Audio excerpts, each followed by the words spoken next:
आजकाल डायजेशनचे त्रास खूप दिसायला लागलेत आणि स्पेशली कॉन्स्टिपेशन. तर कॉन्स्टिपेशनवर एरंडेल हे उत्तम काम करतं. तर ते कसं घ्यावं? तर 1 चमचा एरंडेल त्याच्यामध्ये चिमूटभर सुंठ घाला आणि ते गरम पाण्यासोबत घ्या. कधी-कधी काय होतं ना, की नुसतं एरंडेल घेतल्याने ना काही लोकांना पोटात डिस्कम्फर्ट होतो आणि ते होऊ नये म्हणून एक चिमूटभर सुंठ टाकायची. तुम्ही जेव्हा पोळीची किंवा भाकरीची कणिक मळत असाल तर त्याच्यामध्ये अर्धा ते 1 चमचा तुम्ही एरंडेल टाका. त्यांनी खाणं पचायला मदत होते. तुम्हाला जर का गॅसेसचा त्रास असेल तर तुम्ही 1 चमचा एरंडेल, 1 चमचा बडीशोपाची पावडर आणि 1 चिमूटभर सुंठ असं गरम पाण्यासोबत घ्या. आता एरंडेल घेताना प्रमाण हे फार इम्पॉर्टंट आहे. जर का तुम्ही खूप जास्ती प्रमाणात घेतलं तर तुम्हाला जुलाब लागू शकतात, तुमचं पोट बिघडू शकतं.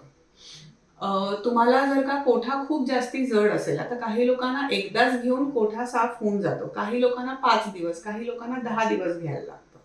एकदा कोठा साफ व्हायला लागला ना, की मग तुम्ही 8 दिवसातून एकदा, 15 दिवसातून एकदा असं घेऊ शकता. पण काही लोकांचा कोठा जर का साफ होत नसेल, तर तुम्ही एक थोडं प्रमाण वाढवा. पण 2 चमच्याच्या वर जर का तुम्हाला प्रमाण लागत असेल, तर तुम्ही डॉक्टरांना कन्सल्ट करा. Thank you.